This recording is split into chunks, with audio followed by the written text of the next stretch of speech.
सदक़ल्लाहुल अज़ीम व सदक़ रसूलुहुन नबियुल करीम। जितने भाई महफिल में तशरीफ़ फरमाए, आप सबसे मेरी गुजारिश है कि इस किस्म की महफिल को सिर्फ़ एक रस्मी तौर पर अटेंड करने का जहन बनाना, यह हमें उसी जगह पहुंचाता है जहां हम महफिल से पहले थे। हम बाज़ औक़ात मुरव्वतों में आ जाते हैं, किसी ने दावत दी है, ख़ास तौर पे अगर इस तरह गवर्नमेंट लेवल पर थोड़ा होता है तो चलें नंबर भी बन जाएंगे, हो सकता है कोई इस नीयत से आया, उसके बारे में कह रहा हूँ। और फिर इसकी अलामत एक ये होती है कि हम इंतज़ार करते हैं कि जल्दी ख़त्म करें तो खाना खाएं, और उसकी अलामत ये होती है ज़हनी हाज़री ना होने की, कि आपस में गुफ्तगू, मोबाइल पे बातें, चाय पानी। हालांकि मजलिस से इल्म में ये तमाम काम मकरूह हो जाते हैं जब कोई आलिम दीन बयान करे।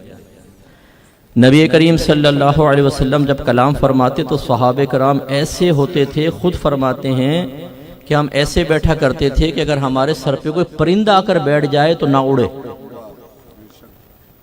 तो मैं ये तो आपको नहीं कहूँगा कि आप बेहिस्सो हरकत आप कर बैठें, या कोई आलिम दीन का मकाम नबी करीम सल्लल्लाहु अलैहि वसल्लम के बराबर है माज़अल्लाह, लेकिन ये ज़रूर है कि ख़ुद आपके नबी ने इरशाद फरमाया कि अल उलमाउ वरसतुल अंबिया, उलमा नबियों के वारिस हैं। जिसकी वरासत होती है ना उसको मूरिस कहते हैं, मूरिस। तो जैसे मूरिस का अदब होता है वैसे ही वारिस का अदब होता है। थोड़ा फ़र्क तो होता है लेकिन होता है। मिसाल के तौर पे एक बहुत बड़े कोई अफसर हों, कोई बहुत बड़े साहिब मनसब हों, कोई बहुत ही करोड़पति आदमी है, अगर उसका इंतकाल होता है और उसकी औलाद आती है तो उसको वैसे ही प्रोटोकॉल दिया जाता है। पॉलिटिशियंस के मामलात आप देख लें, जो साहबजादा साहब होते हैं उसको जो भी बेटा होता है उसको प्रोटोकॉल मिलता है। वो क्यों मिलता है? इसलिए कि जो बड़े का अदब है वही छोटे को दिया जाए, क्योंकि ताल्लुक है। इसलिए मैं आप सबसे गुजारिश करता हूँ, एक दफ़ा दुरूद शरीफ पढ़ते हुए ज़रा आगे आगे आ जाएं। थोड़ी देर के लिए मोबाइल चेक करना, गुफ्तगू करना, ये तर्क करके थोड़ी सी मेरी गुफ्तगू समाअत फरमा लें। इंशाअल्लाह वक्त गुजारी का बयान नहीं होगा। हमारी कोशिश ये होती है कि जब आप इतना कीमती वक्त निकाल कर तशरीफ़ लाए हैं तो ज़रूर हमारे अंदर कोई मुस्बत तब्दीली, एक पॉजिटिव चेंज, एक बातनी फ़िक्री सोच के एतबार से इनकलाब पैदा होना चाहिए, और उसका असर हमारी आइंदा ज़िंदगी पर नज़र आना चाहिए।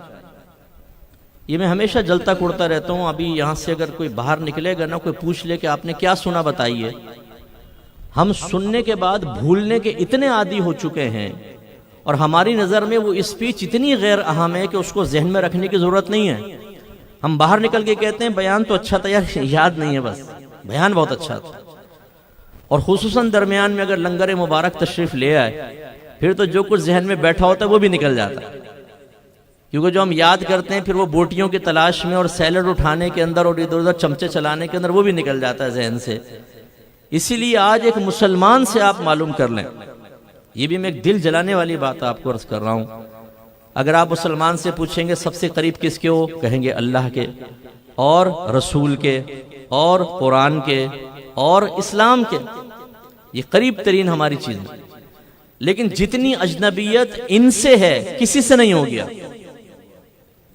आप कहेंगे मुफ्ती साहब कैसे इल्ज़ाम लगा रहे हैं आप? मैं हमेशा ग्राउंड रियलिटीज़ पे कलाम करता हूँ, ना ख्वाबी बातें करूँगा, ना रत्बो याबिस होगी कि खामखा का बयान लंबा करूँ और ये इधर की खींच उधर की खींच, बिल्कुल टू द पॉइंट बयान करूँगा आपको। अगर एक क्रिश्चियन आपसे क्वेश्चन कर ले, ज़रा ये बताएं कि अपने गॉड का, अपने अल्लाह का इंट्रोडक्शन पेश करें। है हमारे जहन में मवाद कि हम नपे तुले 3-4 जुमलों में अपने अल्लाह का तारुफ पेश कर सकें? वालिद का तारुफ हम पेश कर दें, अम्मी के बारे में हम बता दें, खानदान के बारे में हम बता दें, जिस जगह आप जॉब कर रहे हैं उस पूरे इदारे के बारे में आप बता दें, क्योंकि आप उससे वाबस्ता हैं। लेकिन अल्लाह के बारे में पूछें तो अल्लाह की तारीफ नहीं कर सकते हम कि गॉड कौन है। हम सोच में पड़ जाएंगे किस तरह अल्लाह का तारुफ करवाऊं। हम कहेंगे भाई अल्लाह एक है, अल्लाह खालिक है, अल्लाह मालिक है। ये तारुफ नहीं होता। अगर मैं कहूं मेरा एक दोस्त बहुत अच्छा है, आपके यहाँ अच्छा, जरा उसका तारुफ पेश करो, मैं कहता हूं उसका रंग जो है ना सांवला है, तारुफ हासिल हो गया। आपने कहा समझ में नहीं और बताएं। मैंने कहा कद मेरे बराबर है। अरे भाई और कुछ बताओ, कपड़े सफेद पहनता है, इससे कहां से मारिफत हासिल होती है? तो इसलिए अच्छी तरह याद रखें कि अल्लाह तबारक व ताला से हम बहुत अजनबी हैं। मारिफत खुदाबंदी हमें कामिल हासिल नहीं है। इसीलिए मैं गुजारिश करता हूं, जरा पिछले पूरे महीने की आपस में जो भी आपकी मजालिस हुई या घर में आपने टॉकिंग की है, उसमें अल्लाह का जिक्र आया, अल्लाह की मारिफत की बात हुई, अल्लाह की पहचान की बात हुई? नहीं, ये मौजूआत अजनबी है हमारे घर के अंदर। सेकंड रह जाए नबी करीम, महफिल सजी है माशाल्लाह, हजरत तो नकीब महफिल है हर जगह, कौम को गरमाने की जिम्मेदारी इन्हीं की होती है माशाल्लाह। अल्लाह इनको बरकत से नवाजे, अल्लाह इखलास अता फरमाए। नारे लगते हैं गुलाम ये रसूल में मौत भी कबूल है, जो हो ना इश्क मुस्तफ़ा जिंदगी फजूल है। हमारे सरकार हमारी जान है, हमारी रूह है, हमारा सब कुछ है, उन पे हमारी जान कुर्बान, माल कुर्बान, सब कुछ कुर्बान माशाल्लाह। क्या बात।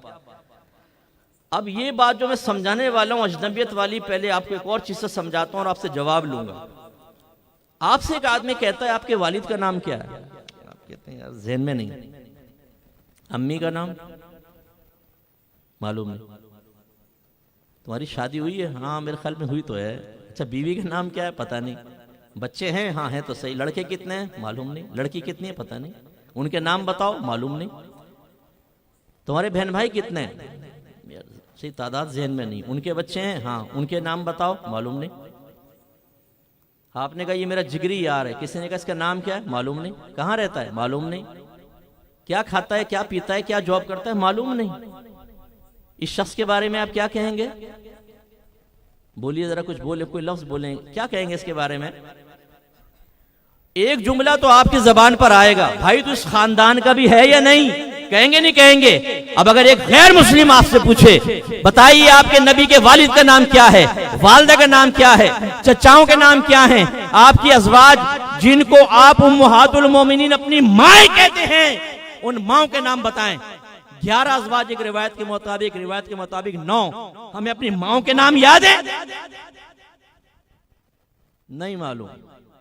सरकार के बेटे कितने थे? उनके नाम बताएं। बेटियां कितनी थी? उनके नाम बताएं। सरकार के करीबी गुलामों के नाम बताएं। सहाबा किराम के नाम बताएं। बदरी साहबा के बताएं। अशरा मुबशरा के नाम बताएं। सरकार की ऊंटनी का नाम बताएं। सरकार ने कैसे पैदा हुए तो उसके वाकयात बताइए। 13 साल मक्की जिंदगी के वाकयात बताएं। 40 साल ऐलान नबूवत से पहले की जिंदगी के बारे में आप क्या जानते हैं? हिजरत के बाद पहला साल, फिर दूसरा, फिर तीसरा, चौथा, पांचवा, छठा, सातवां, आठवां, नवां, 10वां, हर साल में क्या हुआ? जवाब में हमारा मुसलमान जवाब नहीं दे पाएगा। अब आप बताएं, अभी आपने कहा था यार इस खानदान का भी है कि नहीं? तो अगर क्रिश्चियन कहे यार तुम मोहम्मदी भी हो या नहीं, नबी से मोहब्बत करने वाले हो या नहीं, इतने अजनबी, तुम्हें अपने नबी के बारे में नहीं मालूम। लेकिन गुलामी रसूल में मौत भी कबूल है, जो हुनो इश्क मुस्तफ़ा जिंदगी फजूल है। अरे भाई इश्क मुस्तफ़ा कहते हैं किसको? देखे तो सही। आइए अब तीसरी चीज की कुरान, ये हम कुरान के करीब हैं। हम में से शायद ही कोई ऐसा बैठा होगा जिसने पूरा कुरान जिंदगी में एक बार तर्जमा और तफसीर से पढ़ा। हम लोग सिर्फ अरबी की इबारत पढ़ते हैं, वो भी रमजान में खुल जाता है, उसके लिए कर लेते हैं, वरना बहुत से ऐसे बैठे होंगे अभी कुरान खोल के सामने रख दें तो कुरान देख के भी नहीं पढ़ सकेंगे, भूल गए हम कुरान। और हमारा बच्चा अगर कहे कि अब्बू ये क्या लिखा हुआ है जरा बताएं, तो बोलेंगे बेटा मुझे तो मालूम नहीं। इमाम साहब दुआएं कर रहे होते हैं, कुरानी दुआएं, हम कहते हैं आमीन आमीन। हमारा बच्चा कान में पूछ ले अब्बू ये क्या कह रहे हैं? बेटा पता नहीं, दुआ मांग आमीन आमीन। और बच्चा पूछे अब्बू आमीन का मतलब ही क्या है? बचपन से कहते आ रहे हैं आमीन आमीन, इसका मतलब ही बता दे। नहीं पता बेटा, बोलो आमीन। कुरान हमने कितना पढ़ा है, कितना उससे हिदायत हासिल की है। हालांकि शुरू में अल्लाह फरमाता है ज़ालिकल किताबु ला रैब फीहि हुदल लिल मुत्तकीन, ये वो ज़ीशान किताब है जिसमें शक की कोई गुंजाइश नहीं। ये मुत्तकीन के लिए जरिया हिदायत है। हमने कुरान पढ़ा होता, समझा होता तो हमें पता चलता कि हिदायत कहते किसको है, किस तरीके से हिदायत हासिल होती है। मैं आप ही की जबान से कहलवाता हूं। एक नौजवान सिगरेट पी रहा था, बाप ने आकर कहा बेटा ये बुरी चीजें ना पियो। बेटे ने देखा, इग्नोर किया, फिर होठों से सिगरेट लगा ली। बताएं इस बेटे को हिदायत मिली या नहीं मिली? बोलिए, जोर से बोले। नहीं मिली। फिर दूसरी मर्तबा बाप ने एक और मौके पे कहा, बेटा ये बुरी चीजें को छोड़ दो। उसने कहा आपने बिल्कुल ठीक कहा, लेकिन फिर पीने लगा। बताएं हिदायत मिल गई? नहीं। फिर तीसरी मर्तबा बाप ने समझाया, इसने कहा आपने ठीक कहा, सिगरेट थोड़ी फेंकी। जैसी अब्बा गए नई सुलगा ली। बताएं हिदायत मिली? नहीं। फिर एक मर्तबा बाप ने समझाया तो इसने सिगरेट तोड़ के फेंक दी और फिर पूरी जिंदगी हाथ नहीं लगाई। अब हिदायत मिली? यस। अब जरा हम कुरान के बारे में सोचें। पहली बात, हम कुरान सुनते हैं, सुनते ही नहीं। पहली बात तो ये, अगर एक नातिया महफिल का इनेकाद हो तो मस्जिदें भरी मैंने देखी हैं, और इमाम साहब ऐलान कर दें कि रोजाना 10 मिनट का दरसे कुरान और दरसे हदीस होगा, आप देखें नमाजी नहीं बैठा होगा।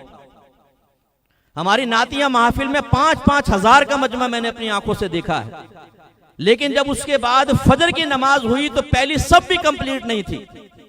सारे आशिकान रसूल अपने इश्क का हक अदा करके, वफादारियों का हक अदा करके घर भाग गए। हालांकि नबी करीम सल्लल्लाहु अलैहि वसल्लम ने इरशाद फरमाया, जिसने एक नमाज भी जानबूझकर कज़ा की उसका नाम जहन्नम के दरवाजे पे लिख दिया जाता है। ये कोई मामूली बात नहीं है। अगर एक तवाइफ खाने पे आपका नाम लिख दिया जाए, आपका नाम है मोहम्मद अकरम, तवाइफ खाने के सामने लिख दिया जाए आपका नाम, जहां लोग चर्च पीते हैं, जुआ खेलते हैं, वहां आपका नाम लिख दिया जाए तो आप नाराज होंगे, यार तुमने कहां पे भी तवाइफ खाने के बाहर मेरा नाम लिख दिया और मेरे बाप के नाम के साथ, ये क्यों किया? इसका मतलब है बहुत बुरी चीज है ये।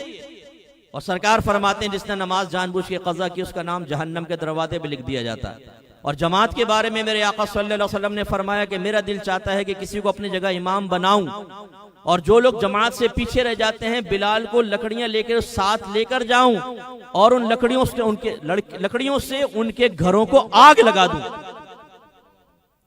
लेकिन हमारा इश्क रसूल आप देखें कि हम नातिया महफिल में टिक कर बैठते हैं, कोई दीगर प्रोग्राम होते हैं, सिंगर्स आते हैं, उनके सामने बैठे होते हैं। 3 घंटे की अगर कोई मूवी चल रही हो पड़ोसी मुल्क की तो आंखें झपकती नहीं है, ऐसा हम देखते हैं। 1.5 घंटे की इंग्लिश मूवीज से एक्शन मूवीज अगर चल रही हो तो साहब हटने का नाम नहीं लेते। लेकिन जब नमाज की बारी आती है, जब अल्लाह तबारक व तआला की नेमतें जो हमने हासिल की उनका हक अदा करने की बारी आती है, अल्लाह ताला के दुश्मन शैतान की मुखालफत करके अल्लाह तबारक व तआला की मोहब्बत का सबूत देने की बारी आती है तो हम गायब होते हैं। तो पहली बात, कुरान नहीं पढ़ते, उसमें हाजिर नहीं होते। दूसरा, समझा ही नहीं। तीसरा, उस पर अमल ही नहीं किया। चौथा, इस्तिकामत ही नहीं है। तो बताइए फिर कुरान से हिदायत हासिल करने का दावा हम कैसे कर सकते हैं? कुरान अजनबी है। आप में से बहुत सारे ऐसे अपने घर पर जाकर आज देखिएगा, हो सकता है मेरी बात बिल्कुल ठीक हो, कि जुज़दान में लिपटे हुए कुरान पे गर्द की तहें जमी होंगी।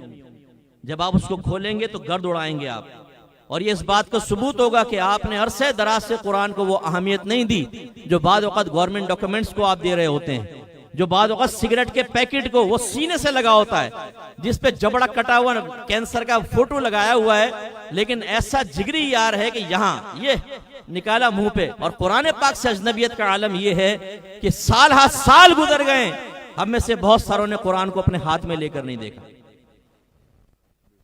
ये हमारा कुरान से कुर्ब का आलम है। फिर इस्लाम को ले लीजिए। एक काफिर हमसे कहे जरा इस्लाम का तारुफ पेश करें, क्या है इस्लाम? चले मैं कबूल करता हूं, बताइए क्या है इस्लाम? हमारा मुसलमान कहेगा आप ऐसे करें, मस्जिद में जाएं, मौलवी साहब बताएंगे। क्यों? इस्लाम मौलवी साहब का है, आप मुसलमान नहीं है। जब जन्नतुल फिरदौस में जाएंगे तो आप ये कहेंगे जी मैं तो नहीं जा सकता, मौलवी साहब जाएंगे। नहीं, वहां तो मौलवी साहब को उठा के फेंक देंगे। अब मौका मिले ना हमें तो बोलेंगे मौलवी साहब माफ कीजिएगा, साइड में हो, पहले मेरी फैमिली अंदर जाएगी। वहां तो मौलवी साहब को भी फेंक देंगे। लेकिन यहां में इतनी सलाहियत नहीं होती। कितने यंगस्टर्स यहां बैठे हैं जो फेसबुक पर दोस्तियां करते हैं, फ्रेंडशिप उनकी होती हैं, पड़ोसी मुल्क के हिंदुओं से होती हैं, अंग्रेजों से दोस्तियां होती हैं, चैटिंग हो रही है उल्टी सीधी, हाय हेलो सब चल रहा है। अच्छी तरह याद रखें तो यंगस्टर जितने आप यहाँ बैठे हैं, आपसे इस मजलिस और महफिल का बरोज़ क़यामत हिसाब लिया जाएगा कि गैर मुस्लिम तुम्हारे करीब आया था, तुमने उसको इस्लाम की दावत दी थी कि नहीं दी थी? अपने नबी का कलमा पढ़ाने की दावत दी थी या नहीं दी थी? तो मैंने ये देखा है कि हमारा मुसलमान नौजवान क्या उसको मुसलमान करेगा, हमारे मुसलमान नौजवानों का ईमान दांव पे लग जाता है। इस्लामी पाबंदियां बोझ महसूस होने लग जाती हैं। यार हमारे इस्लाम में बहुत ये नहीं करो, वो नहीं करो, यहाँ ना जाओ, वहां ना जाओ, ये ना देखो, वहां ना देखो। यार एक अंग्रेज है, कोई पाबंदी नहीं। अब अगरचे मुसलमान काफिर होने के बारे में शायद नहीं सोच रहा, लेकिन कोई बईद नहीं कि कुछ अरसे बाद शैतान इस्लाम की वो नफरत, वो कराहत और वो अहमियत की कमी दिल में पैदा कर दे कि हम दायरे इस्लाम से खारिज हो जाए। इस्लाम के बारे में हमें पता ही नहीं। हालांकि आपका रब फरमाता है या अय्युहल्लज़ीना आमनू दुखुलू फिस्सिल्मि काफ़ा, ऐ ईमान वालो इस्लाम में पूरे पूरे दाखिल हो जाओ। तो इसलिए मेरी बातों का बुरा मत मानिएगा, थोड़ी सी तल्ख जरूर महसूस होंगी, क्योंकि हम इस किस्म के बयानात सुनने के आदी नहीं है। नारे लगवाओ, हमारी मर्जी के बयान करो, डीसी साहब को खुश करो, हमें खुश करो, और मुफ्ती साहब अपने घर जाएं। हमारी जिंदगी में इनकलाब पैदा ना करें, हमें टेंशन होती है, हमारे दिल में तंगी पैदा होती है, हम खौफजदा हो जाते हैं। बाद में हमारे दोस्त हमसे कहते हैं तुम्हारा जिक्र हुआ था आज बयान के अंदर। हमारी औलाद हमसे पूछती है, फैमिली के, अब्बा जान आप ही क्या करते रहे थे, आज तो मुफ्ती साहब कुछ और बता कर गए। इन दुनियावी रख रखाव और आर्जी इज्जतों को बुनियाद बनाकर बात अल्लाह और उसके रसूल की तालीमात को सुनने के लिए मुसलमान तैयार नहीं है। दिल में गुस्सा पैदा हो जाता है। हमारा मनसब, हमारा माला दौलत, हमारी स्ट्रीट पावर, हमारी सोर्सेज, हमारे बहुत सारे ताल्लुकात, ये हमारे दिल में वो बड़ापन पैदा करते हैं, जिसके बाद हम समझते हैं एक दाढ़ी वाले को हक ही हासिल नहीं कि हमें समझाएगा, तुम हमें समझाओगे। मैदान माशर में आपसे क्वेश्चन करेंगे, अपना लाइएगा, अपना मनसब लाइएगा, अपनी गैदरिंग लाइएगा, अपना सर्कल लाइएगा, अपनी दौलत, और उसके बाद देखिएगा मैदान माशर में कौन इज्जत पाता है और कौन नहीं।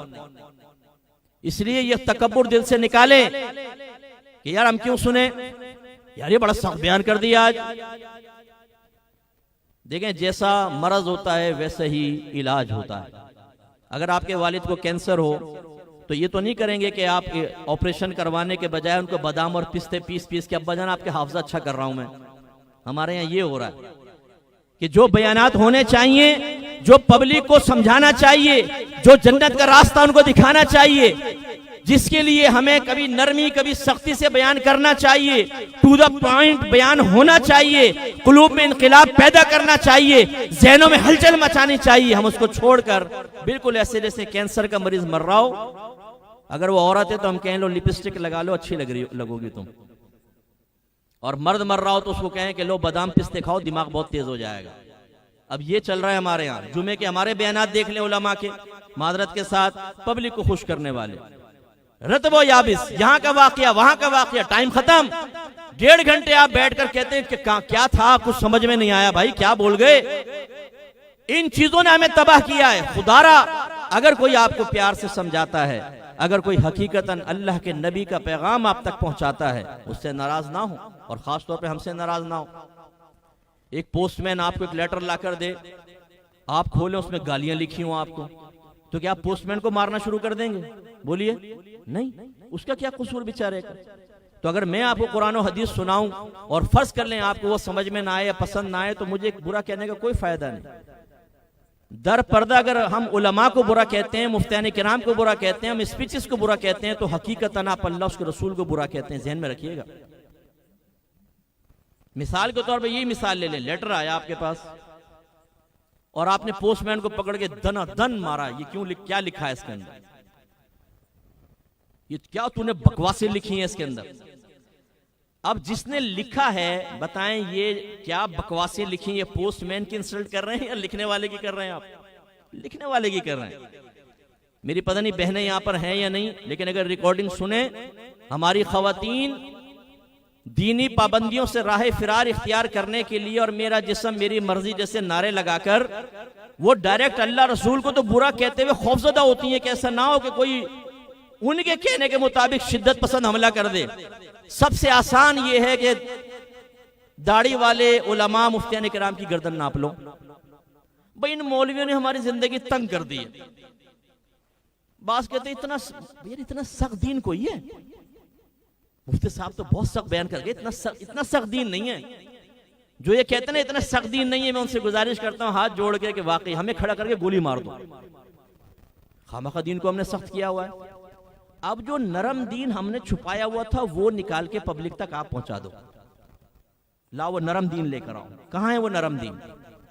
यानी शरीयत से, अपने नबी की इताअत से, अल्लाह ताला का कहना मानने से राह फिरार इख्तियार करने के लिए हमने ऐसे बेहुदा जुमले पब्लिक में आम कर दिए हैं कि जिसके बाद हम खुद मुतमईन हो जाते हैं, नहीं यार सही कह रहे हैं भाई, ये इतनी सख्ती नहीं होती दीन में, अल्लाह बड़ा रहीम और करीम है, अल्लाह अरहमुर राहिमीन, सरकार रहमतुल लिल आलमीन। भाई फिर खौफ किस बात का है? जबरदस्त, आपके जज्बे को सलाम। अल्लाह ताला अरहमुर राहिमीन, सरकार रहमतुल लिल आलमीन, यकीनन इन दो की मोहब्बत, इनकी रहमत आपकी वालदा की मोहब्बत और रहमत से ज्यादा है कि नहीं? अगर आप भूखे मर रहे हैं और वालदा के पास खाना बताओ कि खिलाएगी कि नहीं खिलाएगी? अगर आप बीमार हैं दवाई देगी नहीं देगी? तो चले फिर रहमत का इम्तिहान हो जाए, आपके जज्बे का इम्तिहान हो जाए। एक हफ्ते तक दरवाजा अंदर से लॉक कर लीजिएगा, खाना नहीं बनेगा, और आप कहें अल्लाह ताला तू अरहमुर राहिमीन, आंखें बंद करके कहें या रसूलल्लाह उन्जुर हालना या हबीबल्लाह इस्मा क़ौलना इन्ननी फी बहरि हम्म मुग़रक़ुन खुद यदी साहिल लना अश्कालना। या रसूलल्लाह मैं मुश्किल में हूँ, आप गैब से खाना पहुंचाइए। हम कहते हैं ना सरकार खिलाते हैं, सरकार पिलाते हैं, सरकार सुल्तान और गदा सबको सरकार निभाते हैं। तो वो जब आपकी वालदा आपको भूखा नहीं मारेगी तो अल्लाह भी भूखा नहीं मारेगा, रसूल भी भूखा नहीं मारेंगे। छत फटेगी, जिब्रील अमीन थाल लेकर आएंगे जन्नती खाने का, खाइएगा। अब आप जवाब में कहेंगे मुफ्ती साहब दिमाग खराब है, ऐसे कहां से खाना आता है? तो फिर कैसे आएगा? भाई मेहनत करनी पड़ेगी, खरीदना पड़ेगा, घर में लाना पड़ेगा, फिर साफ करना पड़ेगा, हांडी में डालना पड़ेगा, पकाना पड़ेगा, फिर दस्तरखान पे आएगा, लुकमा तोड़ना पड़ेगा, मुंह में डालना पड़ेगा, चबाना पड़ेगा, पेट में उतरेगा, तब कहीं जाके पेट भरेगा। सुभान अल्लाह आपकी जहानत के, एक पेट भरने के लिए तो इतना लंबा प्रोसेस, और जन्नत में जाने के लिए बस बैठो, सुना ही नहीं, ना नमाजें पढ़ो, ना रोजे रखो, फ्रॉड करो, झूठ बोलो, मस्के पॉलिश लगाओ, रिश्वतें लो, सूद लो, और इसके बाद बस ये कहते रहो अल्लाह की रहमत बहुत बड़ी है, इंशाल्लाह अल्लाह जन्नत में डाल देगा। तो फिर अल्लाह की रहमत के बड़े होने का यकीन दुनिया में क्यों नहीं है, ये बताइए। जवाब एक ही है, अल्लाह ताला की इताअत से राह फिरार इख्तियार करने के लिए ये बेहुदा जुमले हमारे दरमियान आम किए गए हैं। इसको पहचानें और समझें। अब ये सरकार के जिक्र की महफिल है, प्यार और मोहब्बत के इजहार के लिए मुनक़िद की गई। दलाइल आप बहुत सुन चुके हैं उलमा से, इसमें कोई शरई क़बाहत नहीं है। इस तरह के मुबारक दिनों की याद ताज़ा करना मेरे आका सल्लल्लाहु अलैहि वसल्लम की सुन्नत भी है और हुक्म भी है। जब सरकार मक्कतुल मुकर्रमा से मदीना मुनव्वरा तशरीफ लाए हिजरत करके, तो यहूदियों को 10 मुहर्रमुल हराम का रोजा रखते हुए पाया। उस वक्त तक उनको जिला वतन नहीं किया था, उनसे बाकायदा एक मुआहदा हुआ था, वो साथ थे। मेरे आका सल्लल्लाहु अलैहि वसल्लम अल्लाह की अता से सब जानते हैं, लेकिन अपने सहाबा के लिए और क़यामत तक आने वाले मुसलमानों के लिए क्वेश्चन किया, तुम ये रोजा क्यों रखते हो? उन्होंने कहा इसलिए कि ये वो दिन है कि जब अल्लाह तबारक व तआला ने मूसा अलैहिस्सलाम और आपकी कौम को फिरौन से नजात बख्शी थी और फिरौन गर्क हो गया था, तो मूसा अलैहिस्सलाम ने शुक्राने के तौर पे रोजा रखा। तो हम मूसा अलैहिस्सलाम की मुआफ़क़त में रोजा रखते हैं। एक अहम वाक़या हुआ, तो मूसा अलैहिस्सलाम ने बतौर शुक्राना इबादत इख्तियार की, नबी का तरीका, और वह यहूद कहते हैं उनके तरीके में हम भी चल रहे हैं। मेरे आका सल्लल्लाहु अलैहि वसल्लम ने सहाबे किराम से फरमाया कि मूसा की मुआफ़क़त इख्तियार करने में यहूद के मुकाबले में हम उनसे करीब हैं, तुम भी 10 मुहर्रमुल हराम का रोजा रखो। सहाबे किराम पहले सुन चुके थे, सरकार ने वाज़ेह फरमाया था जो जिस कौम से मुशाबहत इख्तियार करे वो उन्हीं में से है। तो दायरा में रह के क्वेश्चन किया, रसूलल्लाह अगर हम रोजा रखेंगे तो यहूदियों से मुशाबहत हो जाएगी। मेरे आका सल्लल्लाहु अलैहि वसल्लम ने फरमाया तो फिर ऐसा करो, एक दिन पहले या बाद का रोजा मिला लो, छोड़ो मत, एक दिन बाद का और एक दिन पहले का मिला लो, या ये, तो यहूद से मुशाबहत खत्म हो जाएगी। जरा गौर कीजिए, मैं आपसे क्वेश्चन करता हूं, मूसा अलैहिस्सलाम बड़े हैं कि हमारे नबी? बोलिए।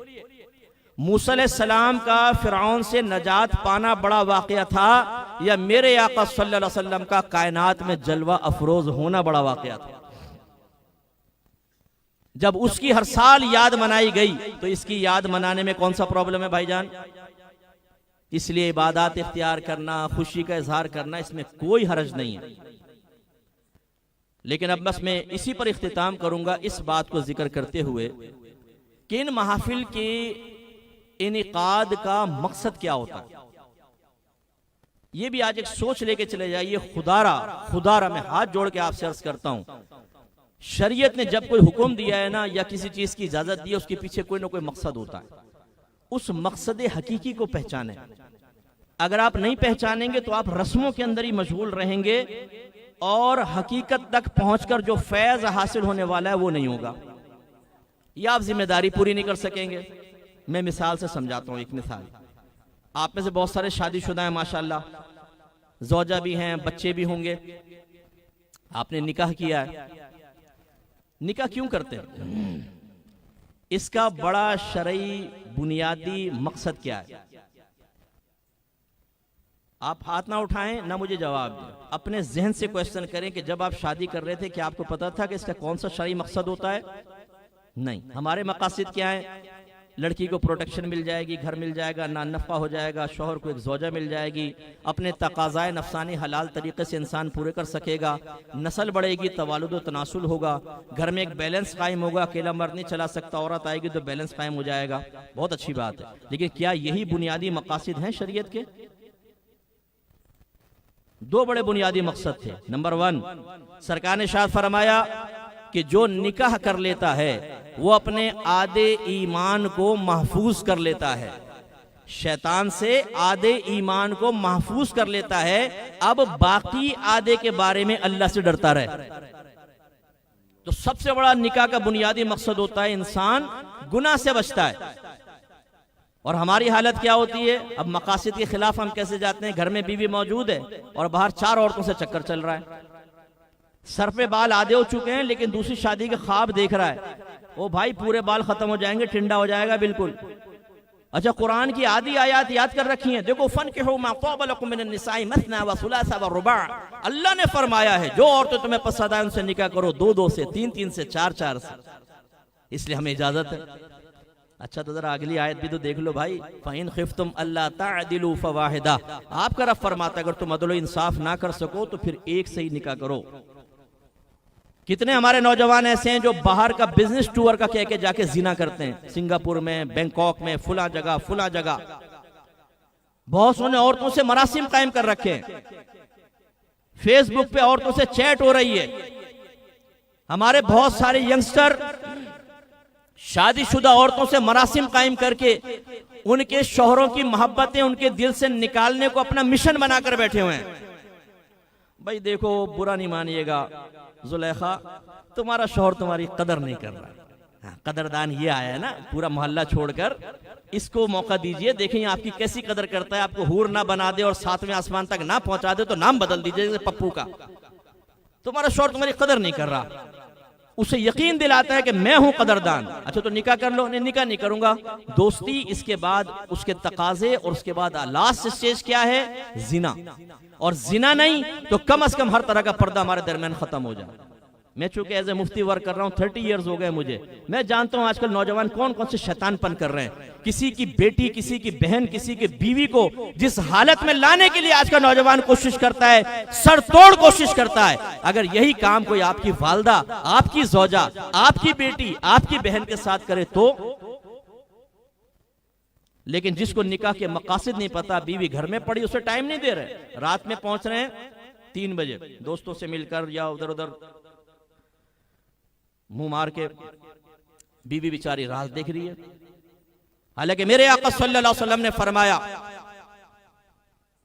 आखिरी खुतबों में, जिसमें अहम तरीन बातें फरमाई, अल्लाह तबारक व तआला ने इस कमजोर मखलूक को, औरतों को तुम्हारे ताबे किया है, इनके मुआमले में हमेशा अपने अल्लाह से डरते रहना। तो समझा मैं ये रहा हूं कि निकाह का मकसद है। दूसरा मकसद क्या है? तालीम और तरबियत। या अय्युहल्लज़ीना आमनू क़ू अनफुसकुम व अहलिकुम नारा वक़ूदुहा अन्नास वल हिजारा। ऐ ईमान वालों, अपने आप को और अपने घर वालों को जहन्नम की उस आग से बचाओ जिसका ईंधन आदमी और पत्थर है। जितने मैरिड पर्सन्स यहां बैठे हुए हैं, खुदारा बुरा माने बगैर जरा सा सोचिएगा, सबसे पहले अपने आप को जहन्नम की आग से कैसे बचाएंगे? उलमा ने फरमाया इल्म दीन सीखें, खास तौर पे फर्ज उलूम, नेक अमल करें, गुनाहों से बचें, आप जहन्नम की आग से बचेंगे। अपने घर वालों को कैसे बचाएंगे? उन्हें इल्म दीन सिखाएं, फर्ज उलूम सिखाएं, कम अज कम नेकी का हुक्म करें, बुराई से रोकें। यानी एक तरबियत गाह कायम करो। और अगर नहीं करेंगे आप हमारी बात सुन के गुस्से में आ जाएंगे, आप कहेंगे बहुत नई बात लेकर आए, आज तक हमने नहीं सुनी थी, तो फिर मैं आपको आपके नबी का पैगाम सुना देता हूं। बुखारी की रिवायत है, सरकार ने फरमाया कुल्लुकुम राइन व कुल्लुकुम मसऊलुन अन रअयतिही, तुम में से हर शख्स निगहबान है, उससे उसके मातहत के बारे में बरोज़ क़यामत क्वेश्चन किया जाएगा। फिर फरमाया हाकिम तुम पर निगहबान है, उससे उसकी रियाया के बारे में क्वेश्चन होगा। जितने ये पॉलिटिशियंस हैं मैदान माशर में, हम आपको बताते हैं क्या होगा। इनको लाइन से खड़ा किया जाएगा, जहां जहां इनकी गवर्नमेंट है, जहां जहां इनका हुक्म चलता है, उस रियाया को बुलाया जाएगा और कहा जाएगा अब आप इनका हिसाब दें। ये हिसाब किताब होगा। हजरत उमर फारूक रदी अल्लाह तआला अन्हु का विसाल हुआ, 10 साल आपने हुकूमत की है और जबरदस्त किस्म की अदल इंसाफ से पूरी दुनिया को भर दिया। लेकिन जब आपका विसाल हुआ, किसी ने 2 साल बाद आपको ख्वाब में देखा कि आप पसीना पहुंचते हुए आ रहे हैं, तो उसने कहा कि हुजूर ये क्या मामला है? फरमाया अपनी हुकूमत का हिसाब किताब देकर आज फारिग हुआ हूं। हम तो ये गवर्नमेंट हासिल करने के लिए क्या कुछ नहीं करते हैं, एक टिकट हासिल करने के लिए क्या कुछ नहीं किया जाता, लेकिन इसका हिसाब व किताब बड़ा सख्त है। इसके बाद सरकार ने आगे फरमाया मर्द अपने घर वालों पर हाकिम है, उससे उसकी बीवी बच्चों के बारे में क्वेश्चन होगा। इसलिए जितने मैरिड पर्सन यहां बैठे हुए हैं, नाराज मत हो, आपको खड़ा किया जाएगा, बरोज़ क़यामत पूछा जाएगा। नंबर 1 अपने घर वालों को इल्म सिखाया था। नंबर 2 उन्हें नेकी का हुक्म किया था, यानी नमाज पढ़ने का कहा था। ऐसा तो नहीं कि फजर के अंदर तुम भी पढ़े सो रहे थे, ज़ौजा पढ़ी सो रही है, बच्चे पढ़े सो रहे हैं और पूरे घराने को कोई फिक्र नहीं है नमाज की। शौहर से हिसाब व किताब होगा। क्या तुमने नेकी का हुक्म दिया? क्या उनको बुराई से रोका? क्या बीवी को बेपर्दगी से रोका? ना महरमों को घर में आने से रोका? हमारी सूरत हाल तो ये, एक बहन ने मुझे कहा, दुबई से ही मुझे बताया, मेरा शौहर मुझे कहता है कि मेरे दोस्त आए तो उनके सामने बेपर्दा बैठा करो। और जब मैंने कहा ये आप क्या कह रहे हैं, मैं क्यों उनके सामने बैठूं, तो मेरे शौहर ने लॉजिक ये पेश की, भाई देखो जब मैं उनके घर जाता हूं उनकी बीवी भी मेरे सामने आके बैठती है। पप्पू इतने भूले हो यार तुम। एक खातून ने कहा मेरे शौहर कहता है बुर्का उतार दे, नहीं उतारेगी तुझे तलाक दे दूंगा। लफ्ज जरा सख्त हैं, लेकिन गोया के शौहर कह रहा है कि गैर मर्दों की निगाहों के सामने दावत नजारा बन, वो तेरे बारे तुझे देखकर तेरे बारे में गंदा सोचे, ये मैं चाहता हूं। मजा लेगा अगर तू बुर्का पहनकर अपने आप को, अपने जिस्म को उससे महफूज करे, ये मुझे पसंद नहीं। इसका हिसाब होगा बरोज़ क़यामत। जितने अब्बा जान यहाँ तशरीफ फरमाएं, आप एहतिसाब के लिए तैयार रहिए। हमारा मजहब बच्चों को दुनियावी तालीम देने को मना नहीं करता है, अच्छा पहनने को मना नहीं करता है, इसके हलाल से होना चाहिए। आप बंगला बनाएं, गाड़ी बनाएं, हलाल से आपका मजहब आपको मना नहीं करेगा। टाइम करने कम है, वरना इसकी भी मैं आपको दलाइल दे देता, इससे मना नहीं करता। लेकिन आपका मजहब ये कहता है कि दुनिया दुनिया है और आखिरत आखिरत है। ऐसा ना हो कि दुनिया में सब दुनिया का करें और आखिरत को फरामोश कर दें, क्योंकि दुनिया में रहकर दुनिया का भी करना है और आखिरत का भी करना है। यही बस एक जिंदगी, इसके बाद नहीं है। लिहाजा और फिर यह पूछा जाएगा, बताओ तुमने कैसा रिस्क खिलाया था? सूद, रिश्वत, चोरी, नाजायज चीज, ये ऐसा तो नहीं था। अब ये मैं बार बार मादरत इसलिए कर लेता हूं कि इस किस्म के बयान सुनने के मादी नहीं होते। हमारे गवर्नमेंट के इदारों में खास तौर पर टाइमिंग सेट होती है कि सुबह मसलन 8 से 5 बजे ड्यूटी है। जब खास आपकी ड्यूटी होती है तो इसको एम्प्लॉय को कहते हैं अरेबिक में अजीर, और जब आप कोई खास इदारा ज्वाइन कर लेते हैं खास टाइमिंग के साथ, उसको कहते हैं अजीर खास। अजीर खास 2 वजूहात की बिना पर सैलरी का मुस्तहिक होगा, वरना उसके लिए सैलरी लेना गुनाह है। नंबर 1 ड्यूटी टाइम में पूरा हाजिर हो। नंबर 2 जो काम दिया जाए वो काम करे। लिहाजा 1 घंटे बाद आया और जाने से 1 घंटे टाइमिंग से 1 घंटे पहले निकल गया, ये 2 घंटे की सैलरी हराम है इसके लिए। और काम पड़ा हुआ है लेकिन कर नहीं रहे, जी मैच चल रहा है T20 का इंडिया के साथ, वो सारा दिन ऐसे, इस दिन की तनख्वाह, इस दिन की सैलरी हराम है, गुनाह है। अब जब ये हम जाके अपने बच्चों को खिलाएंगे और हराम उनके पेट में उतरेगा, एक बात मेरी याद रखिएगा, वो औलाद कभी आपकी फर्माबरदार नहीं बनेगी, उनके अंदर शैतानियत भरेगी। हराम अपना काम करेगा, उनकी रगों के अंदर सरायत कर जाएगा, और कुछ अरसे बाद जब बेटे के डोले शोले बड़े होंगे तो हो सकता है वो आपकी आंखों में आंखें डालकर आपको आपकी कमजोरियों का एहसास दिला रहा हो। उस वक्त जरा सोचना होगा हमें कि हमने अपने बच्चों की तरबियत में कोताही करके और इसके हलाल में खास तौर पर कोताही करके कितना बड़ा वबाल दुनिया और वबाल आखिरत अपने नाम किया। मैं तो चूंकि एज ए मुफ्ती वर्क कर रहा हूं, लड़के लड़कियां काफिर हो रहे हैं, काफिरों से निकाह कर रहे हैं, मजहब को छोड़ रहे हैं, वो सवाल कर रहे हैं हम खुदा के वजूद पे यकीन नहीं रखते। ये मैं बाहर की बात नहीं कर रहा हूं, आपके मुल्क पाकिस्तान की बात कर रहा हूं। आपको हैरत होगी अगर हम अपने नबी की बातों को सुन के गुस्से में आकर अपनी जिम्मेदारियों को पूरा नहीं करेंगे तो मैं यकीन से कहता हूं, खुदा न करे खुदा करे, ये जहालत की आग आपकी आगे आने वाली नस्लों को जलाकर राख कर देगी। आप कब तक जिंदगी में रहेंगे, कब तक रहेंगे? इसके बाद आपकी नस्ल, फिर उससे अगली नस्ल, फिर उससे अगली नस्ल बहुत खतरे में। तो खुलासे कलाम ये है कि निकाह का बड़ा मकसद था जी तरबियत, नहीं, बिल्कुल खत्म। तो बरोज़ क़यामत हिसाब हो सकता है। अब इन महफिल का क्या मकसद है? मैं इंशाल्लाह अपने टाइम में इसको खत्म कर दूंगा। 11 बजे मैंने स्टार्ट किया, मुझे 1 घंटे का टाइम दिया था, कोशिश करूंगा मैं इसको वक्त पे खत्म कर दूं। इन महफिल का मकसद क्या है? आपके जहन में क्या मकसद है? हम समझते हैं जी हुसूल सवाब, ठीक है, अच्छी बात है, चलें बैठेंगे, अल्लाह की रहमत नाजिल होगी। और जैसे मैंने अर्ज किया, बाज शायद रहमत ये सवाब का तस्वुर भी नहीं होता, मुरव्वत में आते हैं कि यार फुलाने कहा है, अगर वो ना होता तो शायद हम महफिल भी अटेंड नहीं करते। इस वक्त हम किसी शादी की महफिल में चले जाते, दोस्तों के पास, या अपनी फैमिली को लेकर कहीं पिकनिक पॉइंट पे चले जाते, आउटिंग के लिए निकल जाते, मुरव्वत में आ जाते हैं। बस हो सकता है खाने पीने के उसमें भी आए, क्या क्या है मेन्यू, पता चला ये 4-5 चीजें का, चलो यार अच्छा है खा लेंगे जाकर। हमें किसी पे बदगुमानी नहीं करनी, लेकिन मैं बात कर रहा हूँ, जो खाने के लिए आया उसको खाना मिल गया, जो रहमत के लिए आया रहमत और सवाब भी मिला। लेकिन क्या ये हमारी महफिल के इनेकाद के मकासिद हैं? नहीं, ये बड़ा बुनियादी मकसद नहीं, बल्कि ये महफिल का एक बड़ा बुनियादी मकसद ये है, जब हम आकर बैठते हैं और नबी करीम सल्लल्लाहु अलैहि वसल्लम के फ़ज़ाइल व कमालात, आपके मौजिज़ात सुनते हैं, तो नबी की मजीद मोहब्बत हमारे दिल में बढ़ती है। हम पहले अपने नबी को सबसे अजीम मानते हैं, फिर बदलाइल हमें पता चलता है कि वाकई मेरा नबी अजीम है।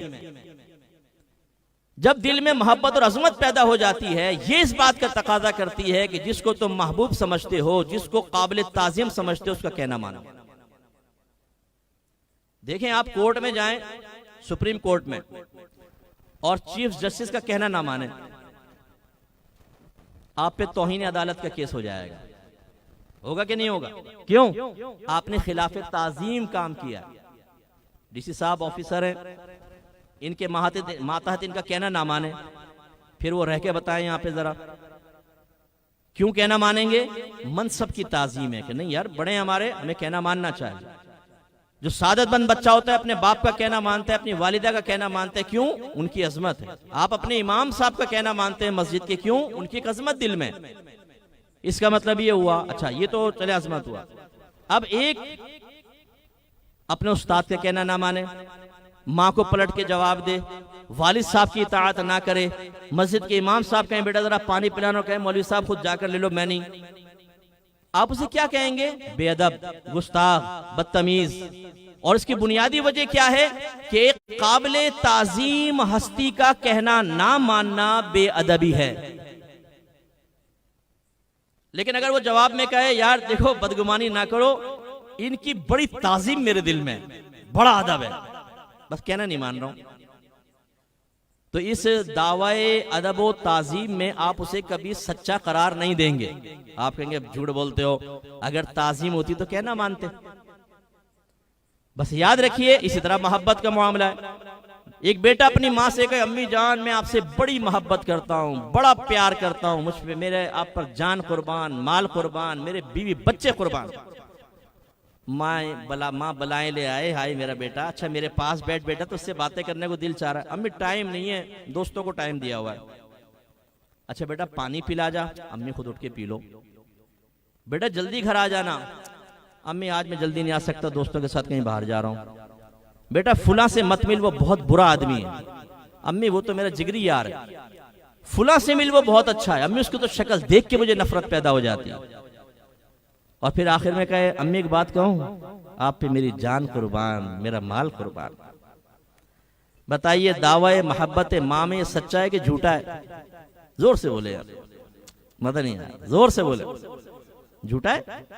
नहीं, वो तो मुंह से कह रहा है, तो कह रहा है मुंह से। इसका मतलब है आप जी शऊर लोग हैं हैदराबाद वालों।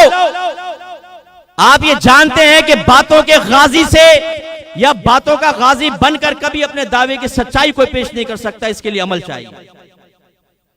बस यही फिर अल्लाह ताला ने एक मयार स्टैंडर्ड कायम कर दिया। इसी पे अपने बयान को मैं खत्म करूंगा। सरकार हिजरत नबवी से पहले काशान अक़दस से बाहर तशरीफ लाए तो कुफ्फार को बुतों की इबादत करते हुए पाया। सरकार ने फरमाया तुम बुतों की इबादत क्यों कर रहे हो?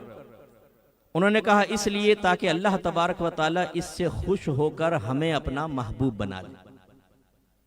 मकसद कितना प्यारा है, अल्लाह हमें महबूब बना ले। मकसद बहुत प्यारा, लेकिन उसके लिए काम क्या कर रहे हैं? बुतों की इबादत। अल्लाह तबारक व तआला ने आयत नाजिल फरमाई जो मैंने तिलावत की और अभी दोबारा करने वाला हूं कि तुम्हारा एक अच्छे मकसद के लिए बनाया हुआ स्टैंडर्ड गलत है। उस स्टैंडर्ड को चेंज करो, उस मयार को चेंज करो, उस प्रोसेस को चेंज करो, उस तरीक़ेकार को बदलो।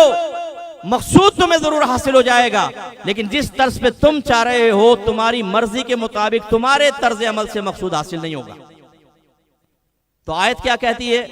कुल इन कुंतुम तुहिब्बूनल्लाह फत्तबिऊनी। ए हबीब इन कुफार से फरमाइए कि अगर तुम अल्लाह से मोहब्बत का दावा करते हो तो बुत परस्ती नहीं चलेगी, बल्कि मेरा हुक्म मानो, मेरा कहना मानो।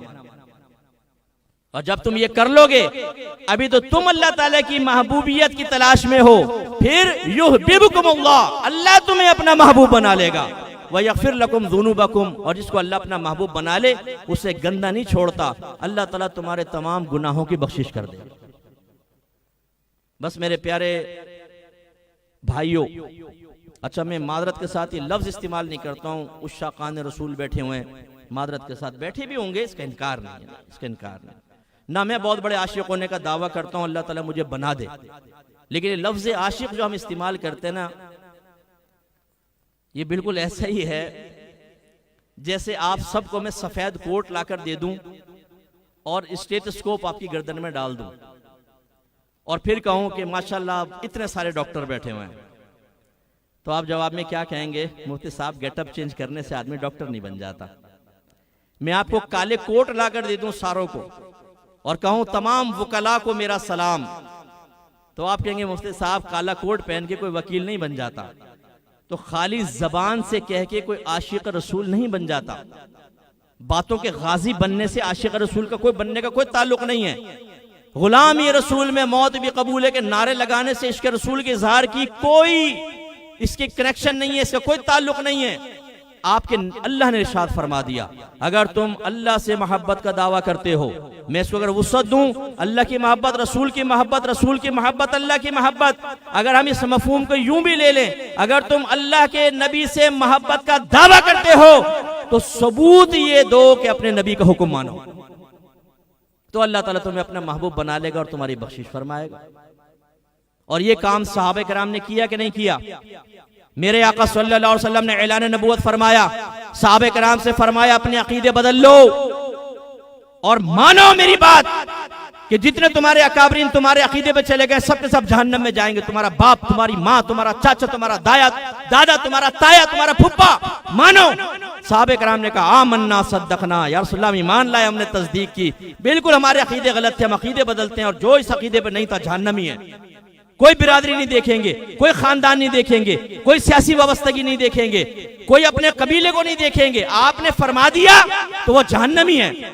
अपना अकीदा बदल लिया।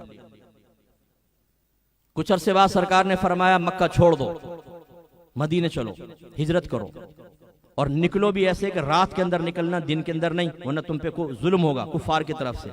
लिहाजा घर छोड़ो, बीवी बच्चे छोड़ दो, अगर वो मुसलमान नहीं हुए छोड़ दो, मवेशी छोड़ दो, वादियां भरी हुई हैं ऊंटों से, बकरियों से, छोड़ दो।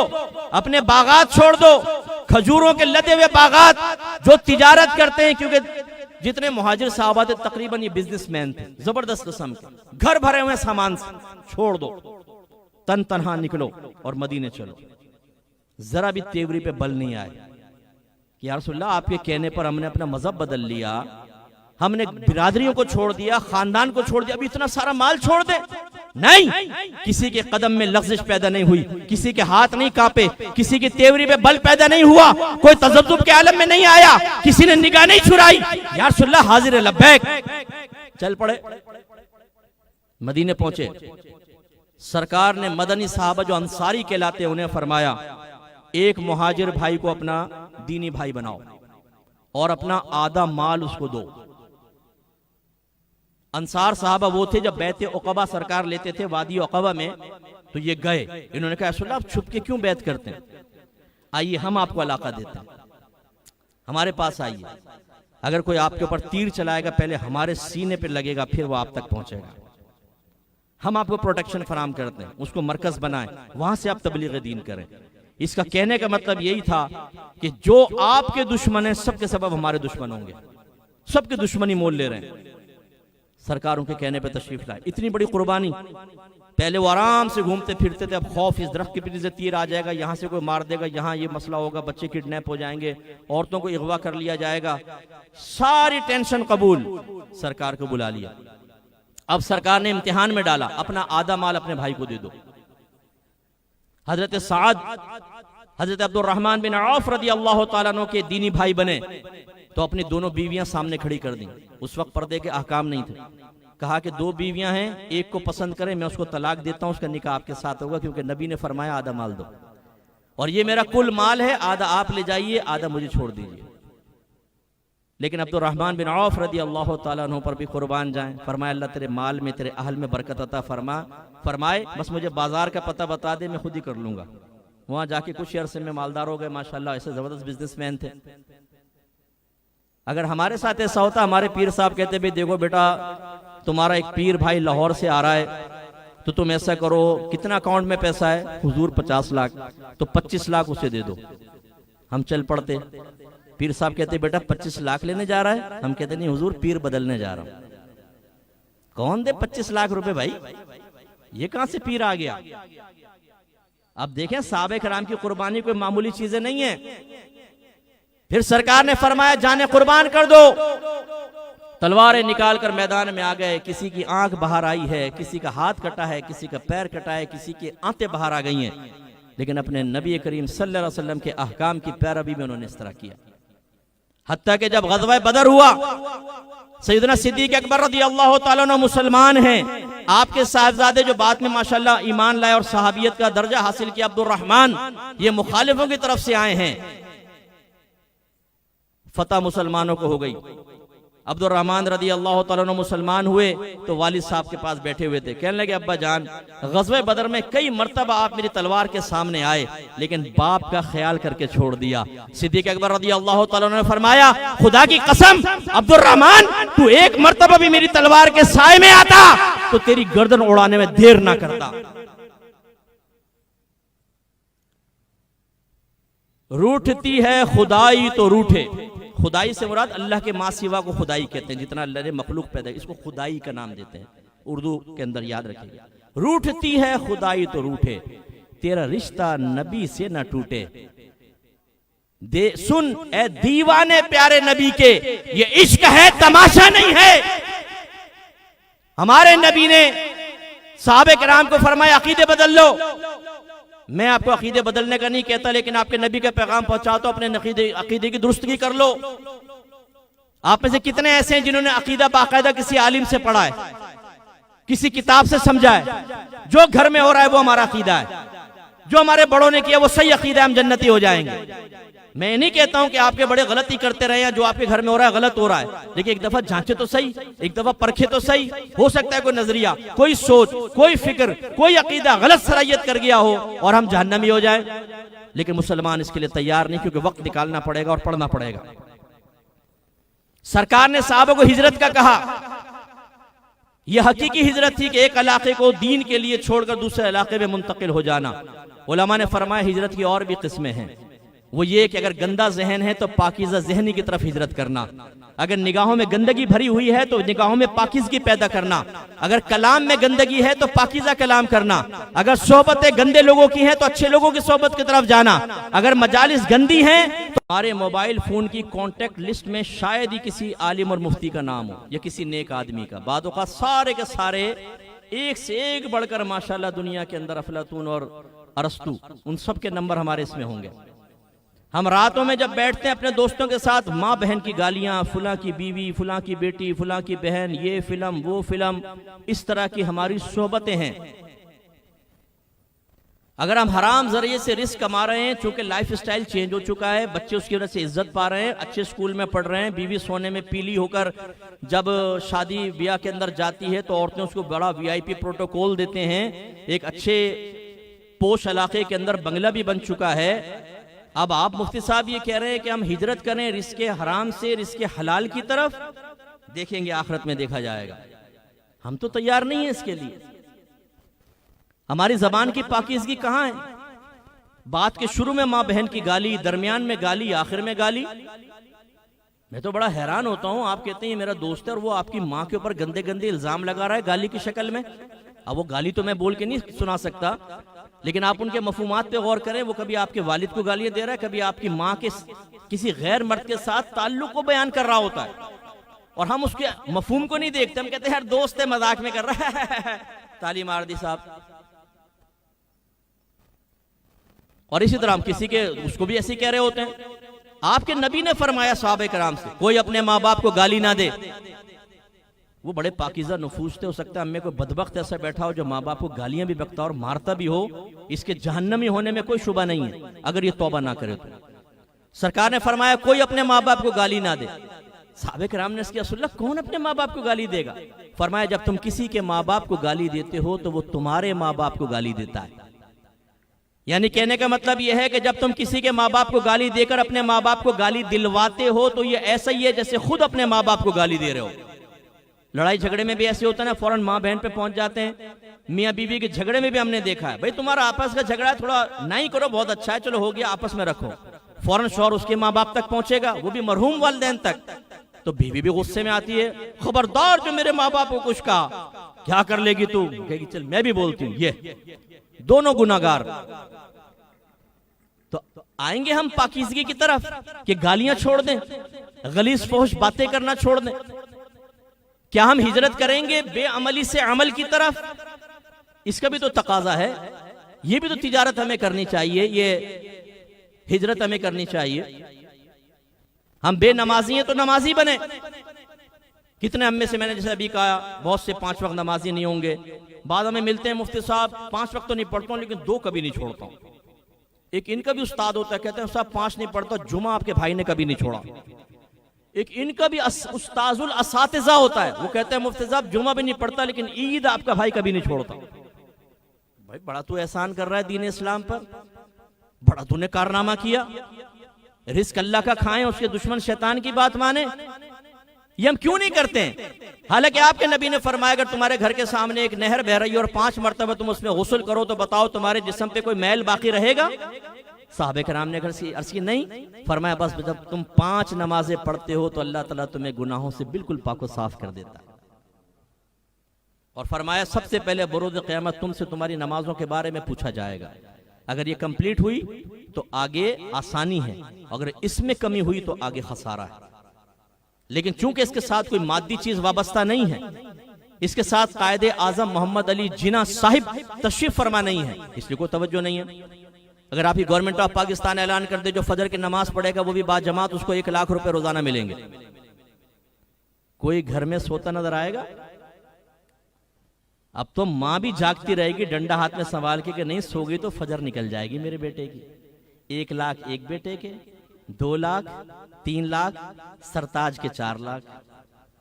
और अगर फकीरा को भी कहते हैं कि जी आपने पढ़ा तो फकीरा के 5वां लाख, 5 लाख डेली, तो महीने के अंदर कितने हो गए? कैलकुलेशन करके हैं हम तो करोड़पति हो जाएंगे। अब हर शख्स नमाज पढ़ेगा।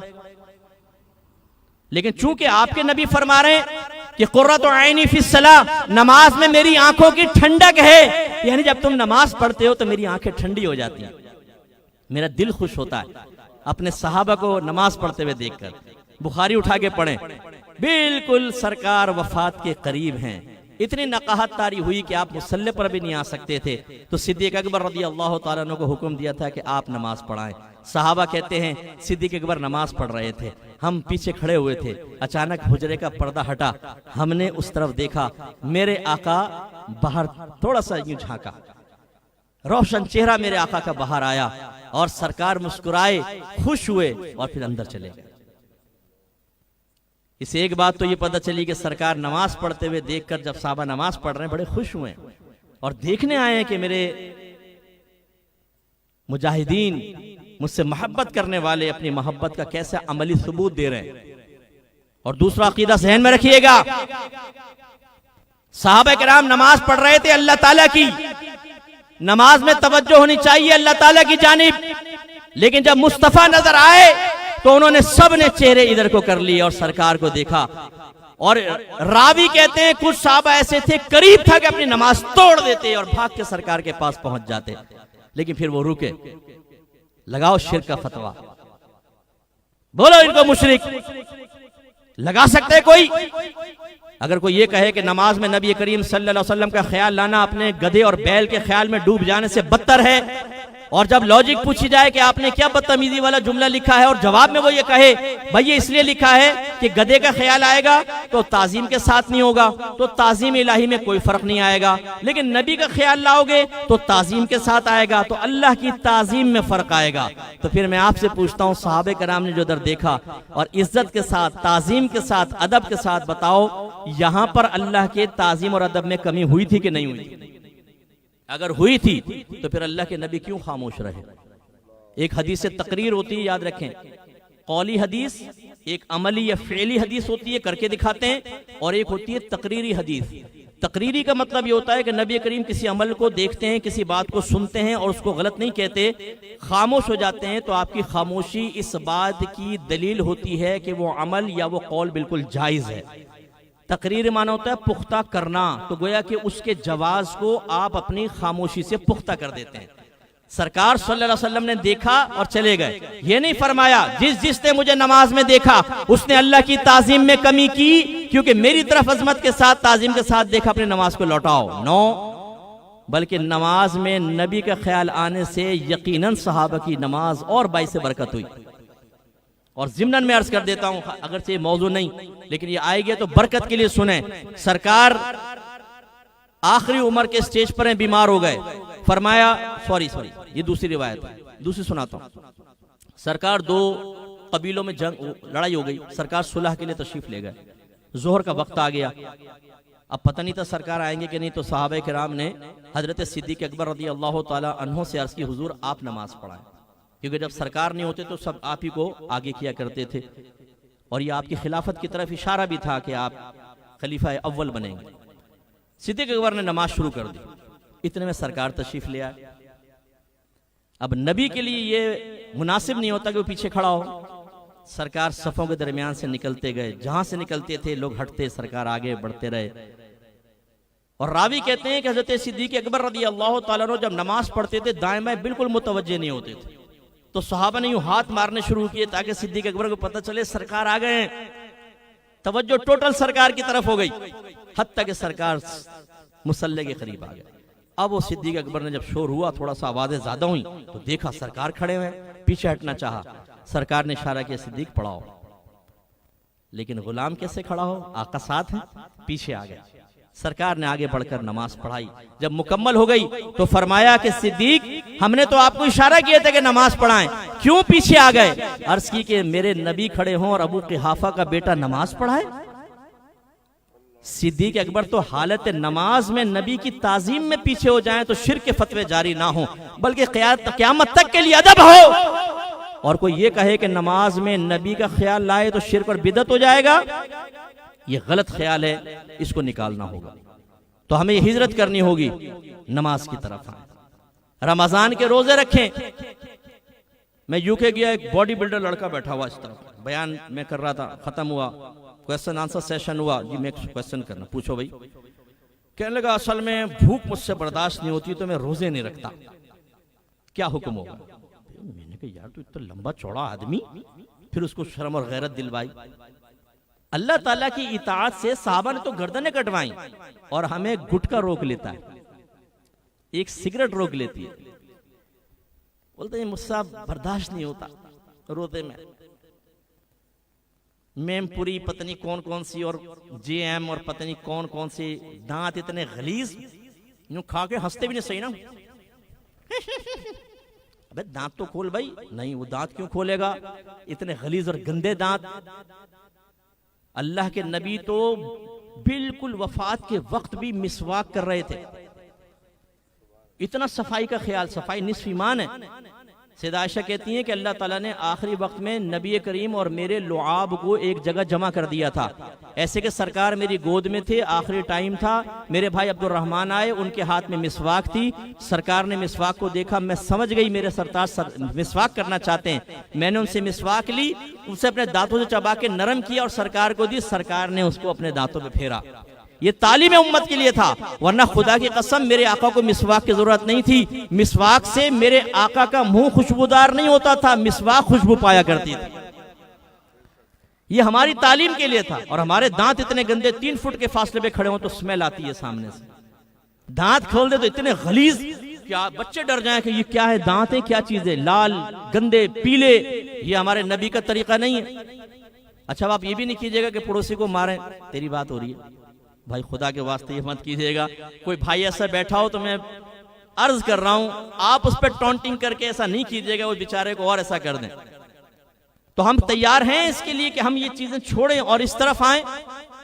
तो रमजान के रोजे कितने लोग इसी वजह से छोड़ देते हैं।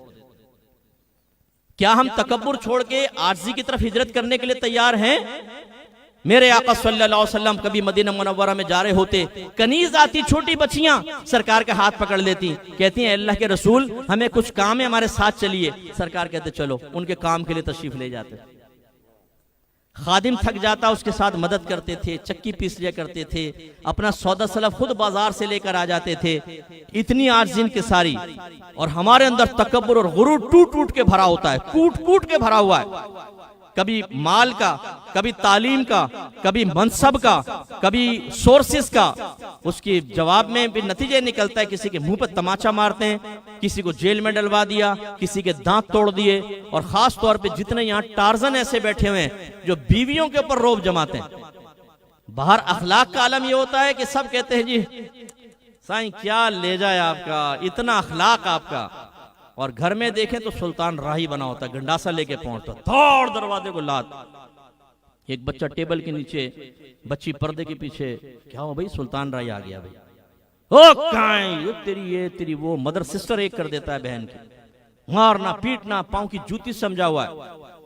और बाहर निकलते हैं मैं तो आपका खादिम हूं, बाद इससे बढ़ के सुपरलेटिव डिग्री, मैं तो कुत्ता कमीना हूं। ओ भाई, डॉग और कमीने, तुम घर में जाके बीवी के ऊपर तो ऐसे शेर हो जाते हो। मेरे आका सल्लल्लाहु अलैहि वसल्लम ने फरमाया तुम में सबसे बेहतर वो है जो अपने घर वालों के मामले में सबसे बेहतर है, और मैं अपने घर वालों के मामले में तुम सबसे बेहतर हूं। तहदीस से नेमत के तौर पे बयान फरमाया। ये काम ना करें खुदारा। अगर आप अपनी ज़ौजा को पांव की जूती समझते हैं, वो भी किसी की बेटी है, वो भी किसी की बहन है, वो आपके बच्चों की माँ है। अगर एक कमजोर मखलूक आपके ताबे कर दिए, इसका मतलब ये नहीं है कि आप इस तकब्बुर में आकर नबी करीम की सुन्नत को तर्क करके उसके मुंह पे तमाचे मारें, अपने बच्चों के सामने उसको जलील करें, अपने खानदान वालों के सामने उसकी इज्जत उतार के बार बार हाथ में रखें। तो फिर हिसाब किताब के लिए तैयार रहिएगा।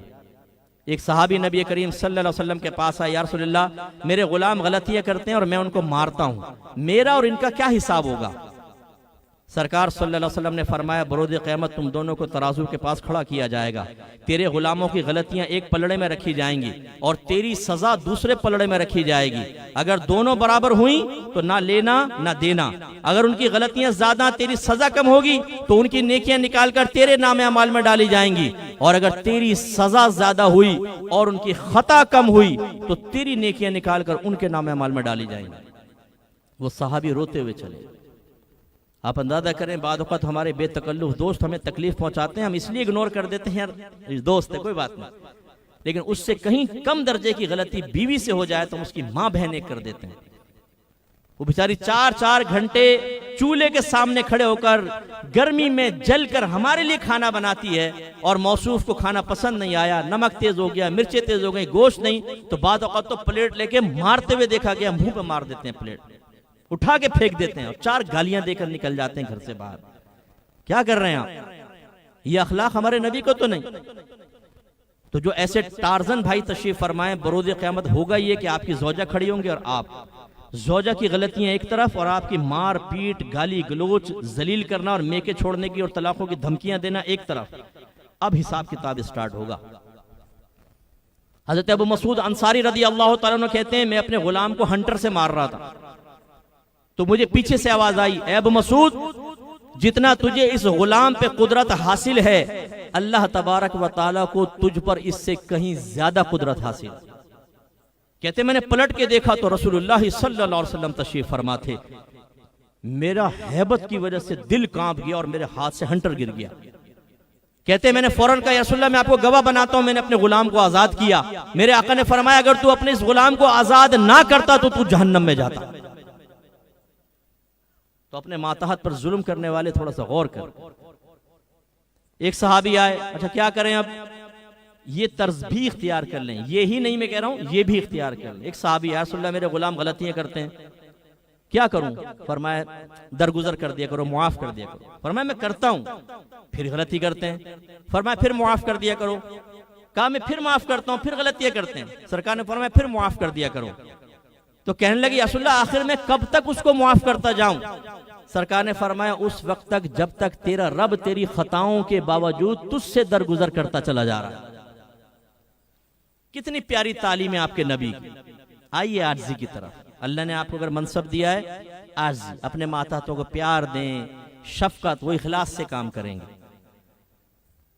अगर आप बिजनेसमैन हैं, करीबी लोगों को प्यार शफकत दें, आपके लिए अच्छा वर्क करेंगे, दयानतदारी से करेंगे। हाँ, अगर कहीं आप महसूस करते हैं कि गिरफ्त करनी है और वाकई शरई तौर पे बनती हो तो फिर उसमें मना भी नहीं है, लेकिन बहरहाल इसका हमें ख्याल रखना चाहिए। तो इस हिजरत की तरफ आइए। इसी तरीके से बस आखिरी बात जो अमल से ताल्लुक रखती है, ये जो रीश मुबारक है, ये सुन्नत वाजिबा जमहूर के नजदीक। बाज उलमा ने इसकी सुन्नत मुअक्कदा होने का कौल भी कहा है। दोनों का माल और नतीजा यह है कि वाजिब का एक बार तर्क गुनाह सगीरा होता है, मकरूह तहरीमी है। आदत बना लें, गुनाह कबीरा। और सुन्नत मुअक्कदा के तर्क की आदत बना लें, मकरूह तहरीमी। और जब मकरूह तहरीमी होगी आगे चलकर यह गुनाह कबीरा बन सकता है। लिहाजा अल्लाह तबारक व तआला की मैंने जो आदत देखी है, दौर कितना ही जदीद क्यों ना हो, कितना ही खतरनाक क्यों ना हो, शोबा हाय जिंदगी कैसा ही हो, अल्लाह ताला आपके सामने एक मिसाल जरूर कायम करेगा। आप के दरमियान दाढ़ी वाला भी होगा, नमाजी भी होगा, जबान की हिफाजत करने वाला भी होगा, आपको मिल जाएगा खानदान में, मस्जिदों के अंदर, इदारों के अंदर, कहीं ना कहीं। और ये अल्लाह ताला की हिकमत बालिगा है कि जब बरोज़े क़यामत अल्लाह ताला की बारगाह में पहुंचेंगे तो हम ये नहीं कह सकेंगे अल्लाह ताला माहौल बदल गया था, जदीद दौर था, मैं क्या करता। तो वो जो तेरे साथ इसी जदीद दौर में था, उसके साथ क्या मजबूरियां नहीं थी, क्या परेशानियां नहीं थी, क्या टेंशन नहीं थे, क्या उस पर टॉन्टिंग नहीं हुई, उसने कैसे इसका सबूत दिया? तो कोई उज़र अल्लाह ताला की बारगाह में नहीं चलेगा। तो थोड़ा सा अपने चेंज करने की तरफ आए। खुसूसन हाथ जोड़कर, बाज उम्र के ऐसे स्टेज पर आ जाते हैं कि अब मतलब दाढ़ी ना रखना समझ में नहीं आता। ये मतलब रीजन कोई वैलिड नहीं है नौजवानों के लिए भी कि जी अभी मेरी शादी नहीं हुई, या मैं दाढ़ी रख लूंगा तो शायद फिर और मसाइल हो जाएंगे। रखनी चाहिए नौजवान को भी। लेकिन जब एक आदमी ओवर एज हो जाता है, आपने शादी करनी है, नहीं, कोई जीएफ मींस गर्लफ्रेंड, नो, ये भी उम्र कहाँ बेटा, कहाँ हमारी ये उम्र है, बिल्कुल ठीक है। और कोई शौक पूरा करना है, नहीं। फिर सुन्नत रसूल से इतनी नफरत क्यों उसको छील छील के आप गंदी नाली के अंदर बहाते हैं? आपके नबी ने फरमाया दाढ़ियां बढ़ाओ, मुझसे छोटी करो और यहूदियों की सी सूरत मत बनो। मैं अक्सर ये बात कहता हूं और मुझे बड़ा दिल जलता है इस चीज पर कि हमने नबी करीम सल्लल्लाहु अलैहि वसल्लम के अहकाम को सुपर मार्केट की प्रोडक्ट्स बना लिया। ट्रॉली लेके चलते हैं, एक रैक में चीज पसंद आई, ये डाल ली, ये डाल ली, ये डाली, ये डाली, बाकी को छोड़ा, लाए पेमेंट की, घर ले गए। ऐसे ही माज़अल्लाह शायद हमने कहा है कि नबी करीम के हकाम सामने पेश करो, देखते हैं ये सही है, ये ले लो, ये ले लो, ये ले लो, ये ले लो, बाकी छोड़ दो। क्यों जी? मेरा नफ्स नहीं मान रहा, शैतान इजाजत नहीं दे रहा, बीवी नाराज हो जाएगी मुझसे। एक आदमी ने कहा मुझसे मैं दाढ़ी नहीं रख सकता हूं, क्यों? मेरी बीवी कहेगी मैं मुल्ला की बीवी, मुल्ला की बीवी, तो इसलिए मैं दाढ़ी नहीं रख रहा। यार तुम बीवी को राजी करना चाहते हो, अल्लाह के नबी की कोई अहमियत नहीं है? सरकार फरमाना है दाढ़ियां बढ़ाओ, मुझे छोटी करो और यहूदियों की सूरत मत बनो। इसी तरीके से दुनिया क्या कहेगी? हमारी गैदरिंग ऐसी होती है कि उसमें हम पहले दीनदारों का मजाक उड़ा रहे होते हैं। अब जैसे हम सोचते हैं ना कि चलो यार मैं कुछ करता हूं, एकदम उनका खूबसूरत सा चेहरा सामने आता है, एक मजाक उड़ाएगा, दूसरा क्या कहेगा, फिर तीसरा एक झिरझिरी से लेते हैं, बोलते नहीं यार नहीं, अभी नहीं, अभी नहीं, अभी नहीं, बाद में देखेंगे। और कितने नौजवान ऐसे हैं जो बाद में देखेंगे का सोच सोच कर आखिर दुनिया से रुखसत हो गए। तो सहाबा किराम अलैहिम रिदवान सच्चे आशिक रसूल थे। इसी पे अपनी बात खत्म करता हूं। उन्होंने अपना अकीदा बदला, मक्का छोड़ा, दौलत छोड़ी, बिरादरी छोड़ी, मदीने आए, अंसार सहाबा ने कुर्बानियां दी और 10 साल मदनी जिंदगी जब तक सरकार सामने रहे वो कुर्बानियां देते रहे, हत्ता कि सरकार के पर्दा फरमा जाने के बाद भी सरकार की इताअत पर कामिल रहे और कभी भी उन्होंने नाफरमानी नहीं की। ये है इश्क रसूल का असल मयार जो अल्लाह भी कुरान में बयान कर रहा है और इसको कहना चाहिए आशिक रसूल। ये मेरी थोड़ी सी मतलब एक गुजारिश है, आप कहें मैं आपको मना नहीं करता हूं कि सब कुछ शाकान रसूल बैठे हैं, एक आदमी हुस्न ज़न कायम करके ही कह रहा होता है, लेकिन खुद मुझे और आपको सोचना चाहिए कि यार हम इस मयार पे पूरे उतरने के नहीं उतर रहे। नबी का कहना मानने को दिल ना चाहे, नबी की बात सुन के गुस्से में आ जाएं, नबी की बात सुनकर हम हीले बहाने करके अपने आप को उससे आजाद साबित करने की कोशिश करें, तो फिर कैसा इश्क रसूल है ये? आपकी बीवी आपका कहना ना माने, आपको पानी पिलाओ नहीं पिलाती, चाय बनाओ नहीं बनाती, खाना खिलाओ नहीं खिलाती, रोटी बनाओ नहीं बनाती, कपड़े धो दो नहीं धोती। आप ऐसी बीवी को घर में रखेंगे अगर कुदरत रखते हैं तो? आपका बच्चा आपकी नाफरमानी करे, इसी तरह आप उसको अपनी फर्मा बरदार औलाद डिक्लेयर करेंगे या नाफरमान करार दे देंगे? आपका कोई दोस्त ऐसा सियाना किस्म का मिल जाए कि आप उससे जो कुछ कहें वो अपने फायदे निकलवाए, आपकी बात ही ना माने, तो आप कहेंगे भाई निकल यहां से जड़ होशियार। लेकिन हम नबी के कुछ भी ना माने, अल्लाह की ना माने, एक आजादाना जिंदगी गुजारें, इसके बावजूद गुलामी रसूल में मौत भी कबूल है, जो होना इश्क मुस्तफा जिंदगी फजूल है। इन नारे लगाने से क्या जाता है? गले फाड़ फाड़ के नारे लगाएं, सामने वाला भी मुतासिर, बल्कि जो जितना बुलंद नारा लगाता है बाद में उसकी तारीफ करते हैं। आज तो चौधरी साहब आपने महफिल लूट ली, चौधरी साहब कॉलर सीधे करके निकल लिए। अबे भाई नारे लगाने से क्या होता है? सदर में चले जाएं, देखें वो दवाइयां बेच रहा होता है, पूरा मजमा लगा होता है, वो कैसे जबरदस्त किस्म की बातें कर रहा होता है। बातें करने से क्या होता है? काम की बात होनी चाहिए ना, उसके साथ अमल भी होना चाहिए, तब होगा।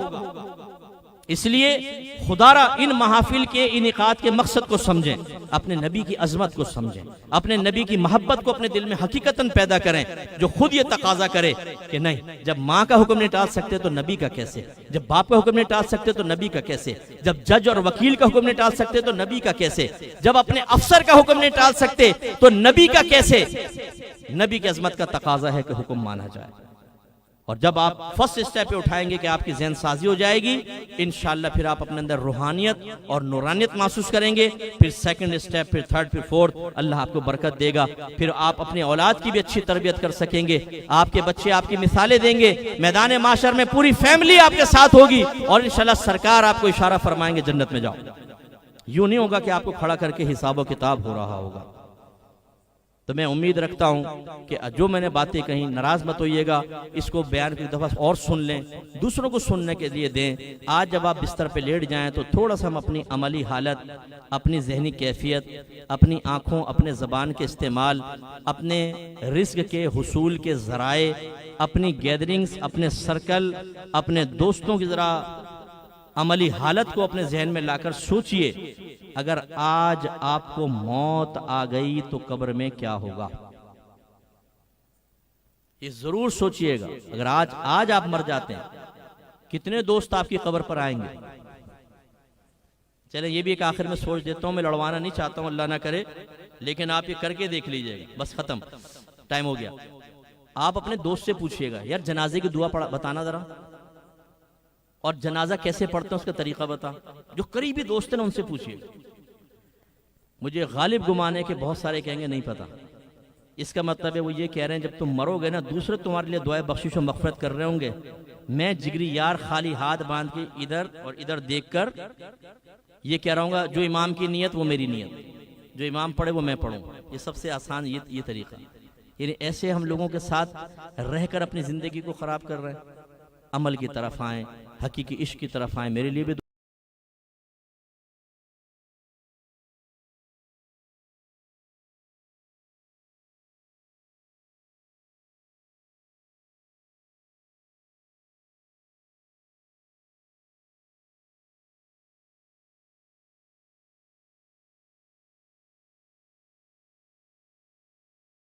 दुआ करें। मेरी किताब कुर्ब इलाही अगर पॉसिबल हो, हाजी गुलशन इलाही साहब से अगर आप रब्ता कर लें तो हजरत अगर मुझे कहेंगे तो मैं इंशाल्लाह आप तक पहुंचाने की कोशिश करूंगा। ये किताब आप लीजिए, बेस्ट बुक है इस दौर की, तसव्वुफ के मौजू पर है। हमें अगर अल्लाह के करीब होना है, फर्स्ट स्टेप क्या लेना है, फिर सेकेंड, फिर थर्ड, फिर फोर्थ, फिर फिफ्थ, इस तरह इसमें 13 कमाल लिखे हैं। और उसमें आप जब अल्लाह के करीब आने लगते हैं कैसे रुकावटें आएंगी, बीवी बच्चे, माँ बाप, दोस्त अहबाब, मखलूक, नफ्स, शैतान, उनको कैसे उनसे लड़के आगे निकलना है, ये बेस्ट बुक है। खुसूसन जो पेरेंट्स यहाँ तशरीफ़ फरमा है, मेरी गुजारिश है अपने बच्चों को और बच्चियों को पढ़ने के लिए दें। जो तरबियत आपको करनी थी ना, ये किताब आपका आधे से ज़्यादा काम कर देगी इंशाअल्लाह। अल्लाह ताला अमल की तौफीक अता फरमाए। मेरी कोई बात, कोई जुमला किसी को हर्ट कर गया हो, आपने बुरा महसूस किया हो तो मुझे माफ़ कर दीजिएगा, लेकिन हमारी बात पे गौर ज़रूर कीजिएगा। व आखिरु दावाना अनिल हम्दुलिल्लाहि रब्बिल आलमीन।